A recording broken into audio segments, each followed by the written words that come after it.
Mais de voir cette dame avec son petit tailleur rose là qui montait, pour moi c'était impressionnant. Déjà, j'étais enfant, et de voir la mort en direct, ça a été quelque chose d'extrêmement puissant pour moi. Ouais.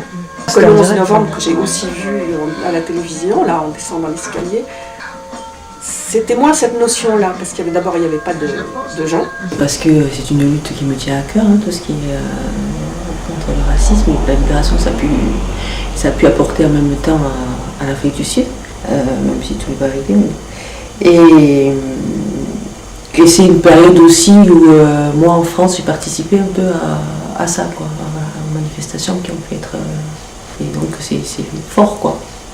Voilà. Parce qu'on n'en parle pas assez déjà. Voilà, et que c'est quand même une des révolutions qui a quand même marqué notre pays et que voilà, il n'est pas assez significatif et voilà. Je pense à ça parce que là c'était Nouvel An il n'y a pas longtemps et que je trouve que c'est toujours une énorme pression cette soirée, enfin le 31, parce qu'il faut que ça se passe bien, il faut que tout le monde soit enthousiaste et content, et qu'il faut absolument qu'on rentre à 5h du mat et qu'on fasse un truc exceptionnel. Et là, d'autant plus. Il y avait deux choses, c'est que d'abord, il y avait le bug de l'an 2000 où on était on se marrait un peu, et en même temps, on ne savait pas si les ordinateurs, ils allaient passer la nuit, est-ce qu'il n'y aurait plus d'électricité, enfin, est-ce que c'était la fin du monde, ou je sais pas quoi. Tous ceux qui avaient planifié d'avoir leur bébé en l'an 2000, c'était le truc où ça y est, on est enfin en train de rentrer dans le futur. Et voilà, et j'ai regardé un film de Fred Astaire et c'était assez sympa, sauf qu'au moment où le film s'est terminé, j'ai zappé et que là je suis tombée sur Arthur qui a fait le décompte de 10, 9, 8, 7. La grosse solitude, parce que je me dis merde. Là ça a été la seconde où ça a été difficile, où je me dis putain mais c'est dur quoi. Bon encore j'aurais pu faire un truc mais c'est moi qui me suis dit bon en fait j'ai pas envie de faire un truc juste pour faire un truc et que moi ça me fait pas envie d'être à une demi-soirée, moi de pas être vraiment là et tout ça, donc je préfère être chez moi tranquille. Après au milieu de la nuit, parce que je vais me coucher et j'entends un bruit,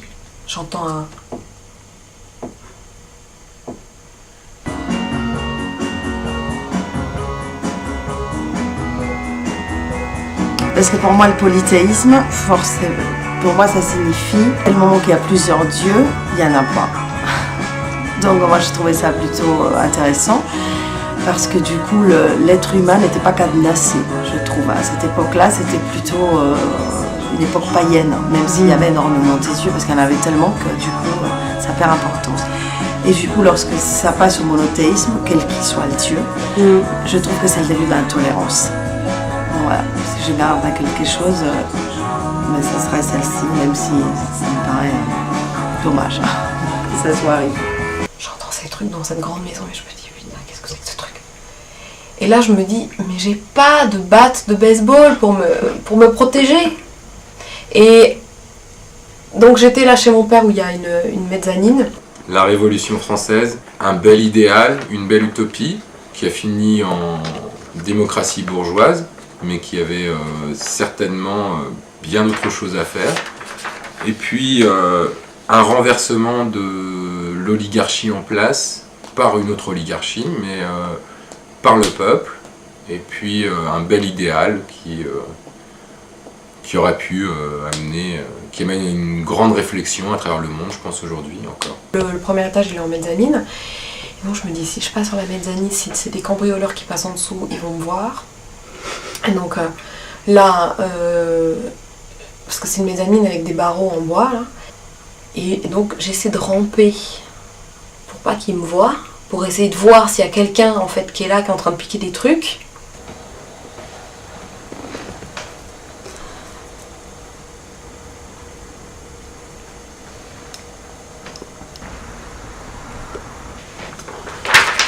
Alors pourquoi ce sera un événement que tu retiendrais ? Parce que ça change tout. Et en fait, je lève la tête puis je vois par le Velux, c'était des feux d'artifice. dans la pensée, que d'un coup, on ne peut plus penser de la même manière, il me semble, au niveau de la religion, et que quand même, quand on est dans la navette, et qu'on s'éloigne de la Terre, et qu'on est en plein milieu de la galaxie, ça doit être... Moi, c'est une image que j'ai souvent, et c'est quand même un truc incroyable.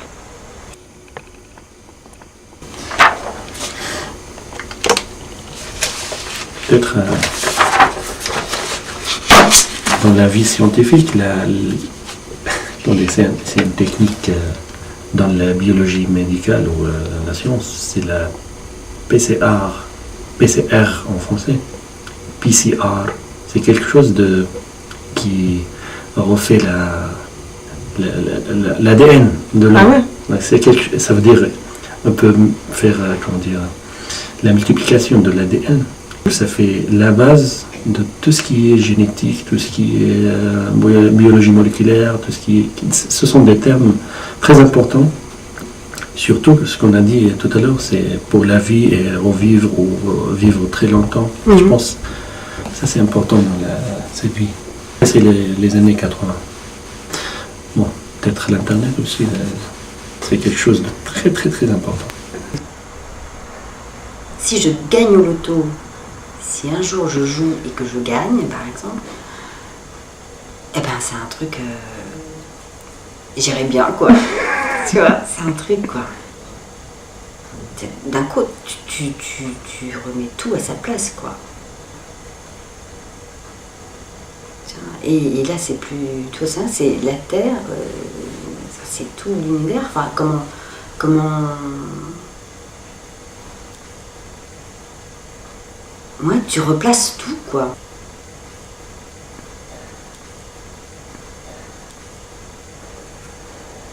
Tu replaces tout. Si tu devais citer un personnage historique, quel serait ce personnage? Dans tout siècle confondu. Dans tout siècle confondu. Oh, peut-être la Pompadour. Parce qu'il y a quand même des femmes dans l'histoire. Et pourquoi la Pompadour particulièrement? Bon, parce qu'elle est mal vue. Et que c'est pas un réel personnage historique, mais c'est quelqu'un qui a fait beaucoup de choses pour l'évolution de la femme. Même si elle n'était pas Louise Michel.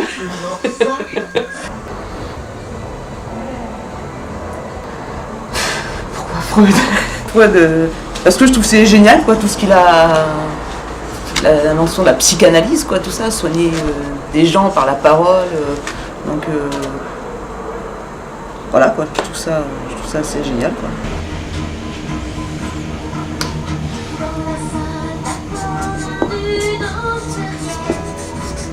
Tu sais que tu es la première à le dire. Ah ouais. L'enseignement a été mis en place pour l'ensemble des classes et plus particulièrement pour les classes populaires et qu'elle a été mise en place par Jules Ferry, surtout afin d'arrêter la révolution et d'empêcher le peuple de changer la situation en place. Mais ce faisant, ça a amené une partie de la population à réfléchir davantage et ça a aidé les plus modestes à mieux comprendre et mieux appréhender le monde.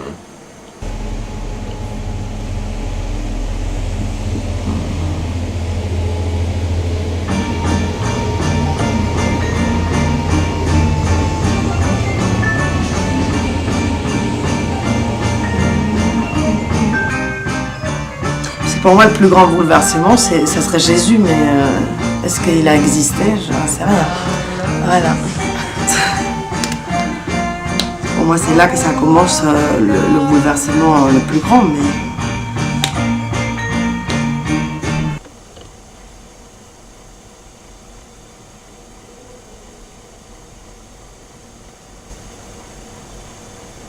Résilience, c'est aller plus... Non, se débrouiller avec ce qu'on a. Que ce soit l'identité ou tout ce que tu veux. Ouais. Se débrouiller avec ça. Et ça, je trouve ça formidable. C'est pas donné à tout le monde. Et combativité dans le même sens, c'est-à-dire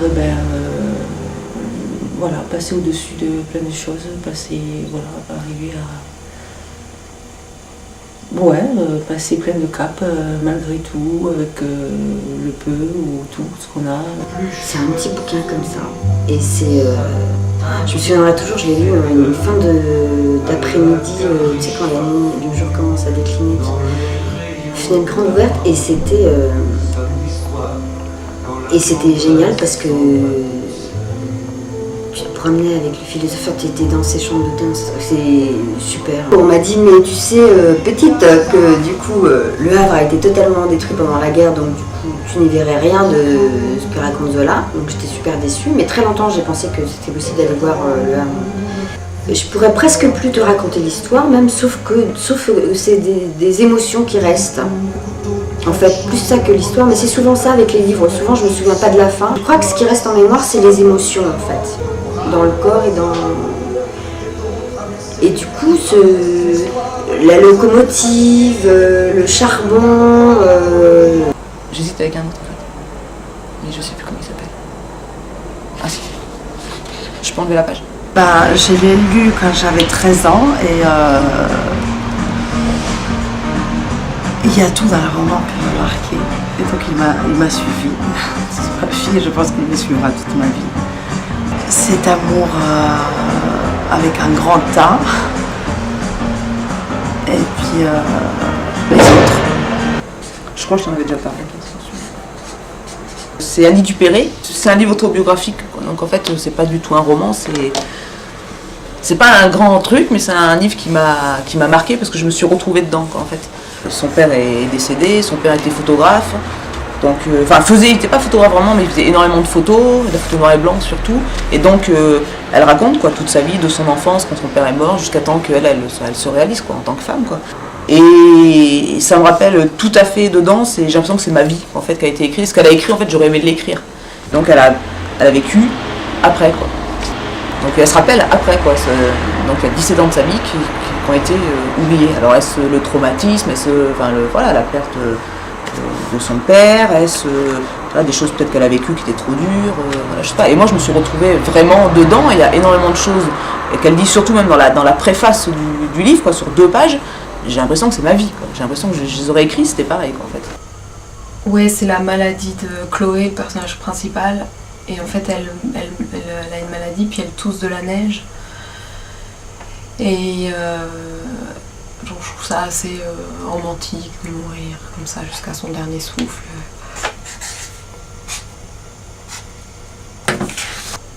Et puis qu'après, en plus, ce qui me touche, c'est que lui, Boris Vian, c'était un très bon musicien, parce qu'il jouait de la trompette ou du saxo, je sais plus, mais il était asthmatique. Et donc quand j'ai su ça, ça m'a encore plus renvoyé à cette histoire où elle tousse de la neige et tout ça, et voilà, c'est un peu tout ce lien entre lui, sa vie, et puis ce qu'il en écrit, comment il poétise tout ça. Et je trouve ça très beau, je trouve ça toujours très beau, les histoires impossibles ou les histoires tragiques. Oui, parce qu'il y a ceux de l'enfance. Tout la trilogie La Weber là, sur le souffle des dieux, l'Empire des anges, non justement, ouais, la trilogie, mais je me rappelle plus du titre. Ce rapport à la vie et à la mort, quoi, le fait qu'on est tous tout petits, mais qu'on dépend tous de quelque chose, mais sans vraiment que ce soit ni Dieu, ni le diable, et que voilà, qu'il y a des anges gardiens, mais qu'on puisse aussi faire nos choix, sans que c'est pour autant de grosses conséquences telles que pourrait l'écrire la Bible ou quoi que ce soit.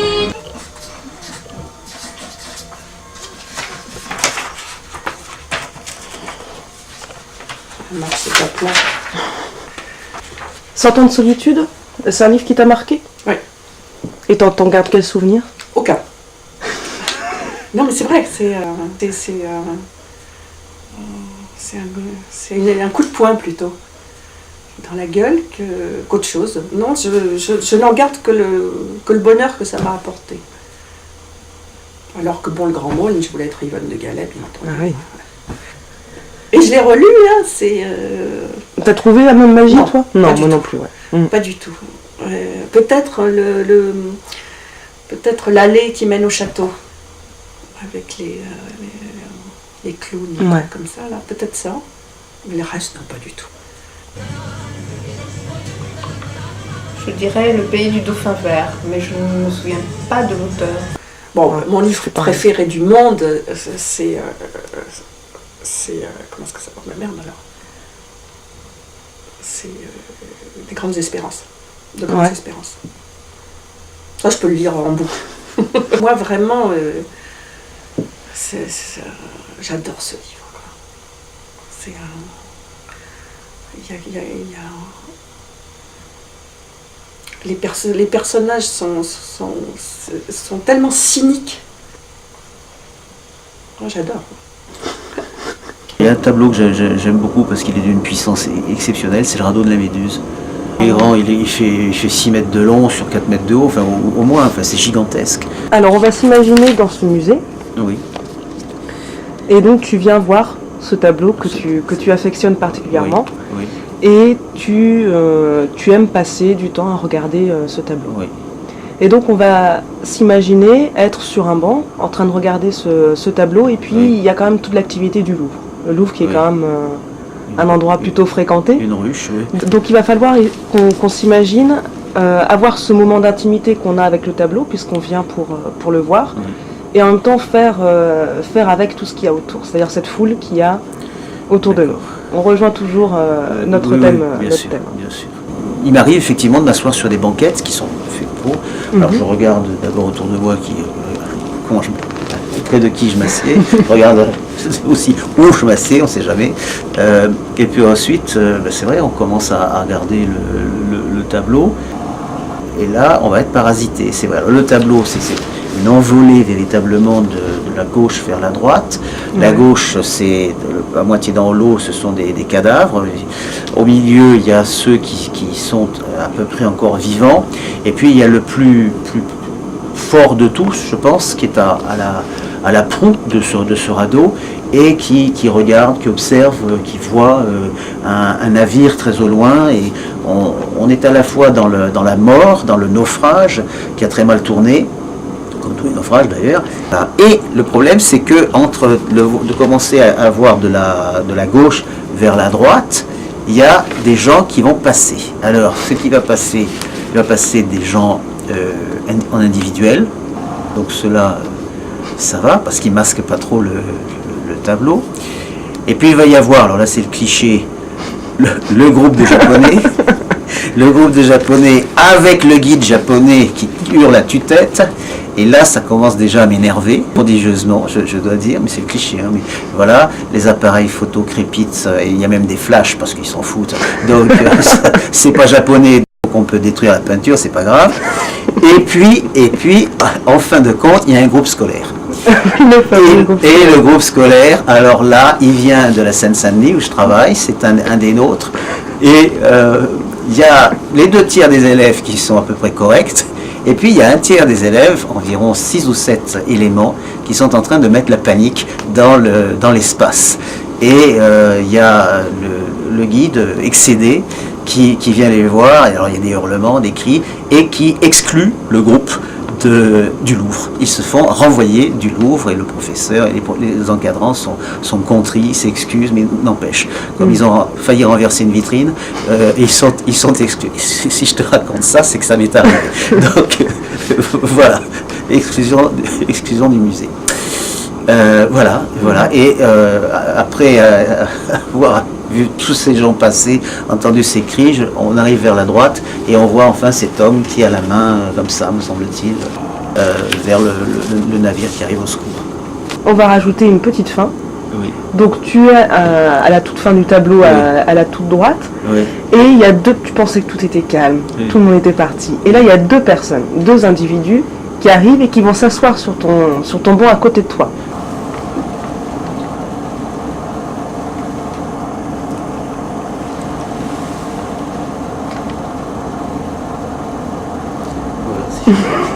Très bien.